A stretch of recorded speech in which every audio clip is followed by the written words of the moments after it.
Nous sommes la moyenne des personnes que nous fréquentons.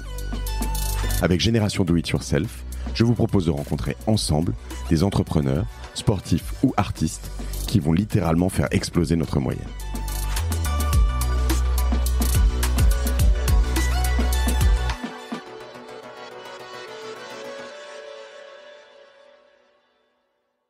La belle vie, c'est le seul service, en vrai, qui redonne 2 à 3 heures de temps par semaine. Mais c'est de la folie. Et ça, c'est beau. Quand tu... déjà, en tant qu'entrepreneur de la tech, et tu le sais, lancer une boîte consumer, c'est extrêmement dur. Personne veut te suivre, c'est la galère. En plus de ça, tu affrontes des mastodontes qui sont bien établis. En France, il y a 10 enseignes de retail qui font au moins 1,5 milliard de chiffre d'affaires. Ça va de 1,5 milliard à 35 milliards sur les 10 premiers. Voilà, donc tu t'attaques à ça. Sur les 10, il y en a déjà 5. C'est qui, par exemple? Leclerc, Système U, Intermarché, Lidl, Aldi, Auchan, voilà. Tout ça, Monoprix, Franprix. Voilà, tous ces gens-là font des milliards et ils ont tous, quasiment tous, un service de livraison de courses. Donc quand tu t'attaques à ça, déjà on prend pour un malade, quoi. Mais on était les plus focus sur cette livraison. C'est ça qui a fait la différence. Donc c'est cette concentration qui a fait la différence sur ces presque 10 ans. C'est le focus. C'est le focus. En fait, il y a la vraie différence, c'est ces entrepreneurs, c'est-à-dire que Alban et moi, on est complètement skin the game. Tu vois, notre patrimoine. Votre peau est en jeu, ouais. C'est les actions La Belle Vie. C'est notre patrimoine. C'est-à-dire, quand je dis ça, c'est l'argent de ma femme, de mes enfants, de ma communauté et peut-être de mes petits-enfants. Voilà. On est skin the game. Donc tout ça, le matin, quand tu te lèves, t'as pas envie de déconner. Ok? Et tu fais attention, même quand tu fais des deals capitalistiques, à réfléchir à ton patrimoine. Ça, c'est très important. Donc ça, c'est les entrepreneurs. Ensuite, quand tu dis ça, c'est le focus. On est des ultra focus sur n'importe quel sujet lié à notre boîte. C'est pour ça que, tu vois, tu dis qu'on taffe beaucoup, c'est vrai, parce que on ne fait que ça. On est possédé par notre entreprise. Parce que on aime ce qu'on fait, on se rend compte encore plus aujourd'hui, tu vois, ça fait 9 ans et c'est un peu la première fois où on se dit, ouais, on a 4 choses quand même, tu vois. C'est tellement beau d'avoir une boîte consumer quand t'es entrepreneur, c'est tellement rare que t'as envie de tout donner pour ça, quoi. Parce que même si on doit se séparer de La Belle Vie, je suis quasiment sûr que je pourrais jamais relancer une boîte consumer.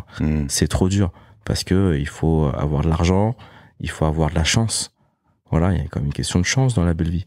Tu vois, on a eu le Covid et on a eu la chance d'avoir fait les bonnes rencontres à un momentum où les gros en face, ils s'en foutaient un peu du commerce et d'ailleurs, je crois qu'ils s'en foutent encore, tu vois. Voilà.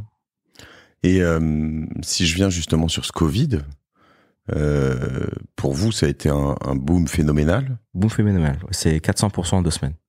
On aurait pu faire plus, mais là, on avait pas si on avait eu un deuxième entrepôt, on aurait fait peut-être 800%. Voilà. Je me rappelle, à cette époque-là, et d'ailleurs, on en reviendra, mais on ouvrait les commandes à 9h, on les fermait à 9h30, parce que c'était fini, on a fait le fiche de la journée, quoi. Ouais, c'était fou. Mais parce que derrière, on n'avait pas la logistique et le savoir-faire pour préparer aussi vite et aussi bien. Voilà. Mais les chiffres d'aujourd'hui qu'on a, ils sont 2 à 3 fois plus élevés que la période du Covid. Voilà. Donc on a réussi à dépasser ces chiffres-là et de manière très smooth. Et je pense qu'il n'y en aura jamais, je le souhaite pas, un autre Covid. On sait l'affronter.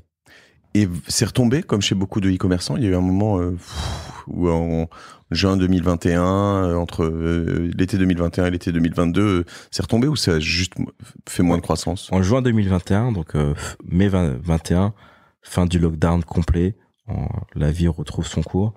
En juin 2021, on fait quand même un joli mois et c'était un mois record à l'époque. Ce qui s'est passé en septembre 2021 et ce qui a été très dur pour nous, c'est vrai que 2021-2022, au-delà de la concurrence, ça a été compliqué parce que on a eu en septembre 2021 pour la première fois des difficultés à recruter. Parce qu'en fait, pendant le Covid, on était les seuls à recruter. C'est-à-dire que le personnel de cinéma, de bar, de restaurant, tout était fermé, mais ils avaient besoin de travailler. Donc, ils venaient postuler chez nous et on avait une main-d'œuvre de qualité. En septembre 2021, les bars, les cinés, tout ça, ça est haut. Donc, ils vont plus faire des dizaines de kilomètres pour travailler. Ils vont travailler en bas de chez eux. Ça, c'est une chose. La deuxième chose, c'est que il y en avait beaucoup qui étaient encore en train de toucher le chômage. Donc, ils allaient se casser la tête à faire des heures de métro pour aller travailler, pour gagner si peu, pendant que à côté, ils touchaient le chômage à rien faire chez eux. Donc, en septembre 2021, on a une grosse crise de la main-d'œuvre, mais c'était pour nous, mais finalement pour tout le monde. Ensuite, octobre, novembre. Tu as fait beaucoup de commandes et de livraisons à ce moment-là. Ouais, non, là, c'est... Toi-même, ouais, du coup. Ouais, avec mon associé, on faisait la mise en stock. Faut s'imaginer que, on s'imagine pas, on est des épiciers. Si à un moment donné, il faut remettre le pot de chauffe, on le met, quoi. Voilà. Ça, c'est no-brainer. Octobre, novembre 2021, là, on commence à voir arriver, les grosses boîtes de Q-commerce qui lèvent des millions, voire des milliards. Et là, il y a une autre problématique, c'est-à-dire, en plus de ne pas pouvoir recruter, on ne peut plus croître parce que ils absorbent tous les budgets marketing. Donc là, c'était assez compliqué et on s'est posé pas mal de questions à ce moment. Et en plus, on venait de lever, quand on avait levé en juin 2021 avec Leflane, et heureusement, mais on nous lève 20 millions, 25 millions, quoi, à cette époque-là. Mais le plus petit en face, c'est un Français, un Cajou, il lève 40 bars, quoi. Il faisait même pas un quart de ce qu'on faisait. Et malgré ça, vous avez continué à croître tous les mois? Alors, on n'a plus du tout fait de croissance en 2021. On s'est plutôt recentré sur notre offre. Et c'est là où on a décidé de faire un all-in sur un entrepôt bien géré avec beaucoup de références. On s'est dit, de toute façon, eux, ils livrent trop vite. Ils ont trop d'argent.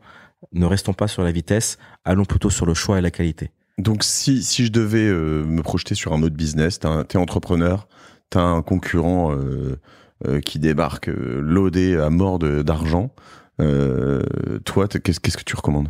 Se concentrer sur ses acquis, sur ses clients. Nos clients, ils aimaient le choix chez nous. Ils aimaient pas la vitesse. Même si on était les plus rapides avant que le commerçant arrive, nos clients aimaient le choix et la vitesse. Et c'était OK de se faire livrer en 2-3 heures. C'est des courses. C'est pas des plats préparés, c'est pas ton déjeuner, c'est pas ton dîner. D'accord? C'était OK de se faire livrer en 2-3 heures. Donc, on s'est concentré sur plus de choix. Donc là, on a le bel entrepôt en mars 2022. Et à partir de mars 2022, on sent une amélioration sur les cohortes. C'est-à-dire que les clients reviennent et les nouveaux clients qui sont là, ils restent bien un peu plus que d'habitude. Parce que avoir un gros entrepôt, c'est aussi avoir moins de rupture. C'est-à-dire que quand t'as pas ce produit-là, t'en as un autre. Parce que tu peux référencer plusieurs références de la même, tu vois. Donc nos clients, ils se disent, sur la belle vie, j'ai toujours tout le temps. Voilà. Et depuis ce moment-là, on n'a jamais arrêté de faire la croissance. Donc on finit S2 2022 légèrement en croissance par rapport à semestre, par rapport à 2021. Et ce premier semestre 2023, on fait plus 30% sans rien faire par rapport au premier semestre 2022. Ok. Voilà.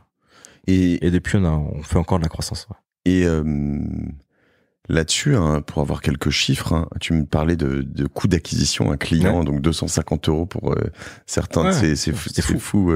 Donc ça veut dire que il dépensait 250 € de marketing pour avoir un nouveau client. Toi, tu dépenses combien? On va être entre 30 et 50 €, quoi. Et on a un panier moyen à 90 €. Et sur 90 €, tu gagnes 4-5 €? Ou non, c'est plus que ça quand même. Ça, c'est la marge net à la fin de. C'est les bidas. Donc on est plutôt sur du 15-20%. Ouais, ok, 15-20%. Donc tu mets, faut que c'est pareil, entre 2 et 3 commandes pour qu'il soit rentable, un client. Ouais. Ok. Ouais. Mais un client la belle vie sur les cohortes, de toute façon, il commande 3 fois par mois. Et tu sais combien de fois il commande en moyenne sa durée de vie, lifetime value? Bien sûr, un client la belle vie dépense 1500, 1700 € par an.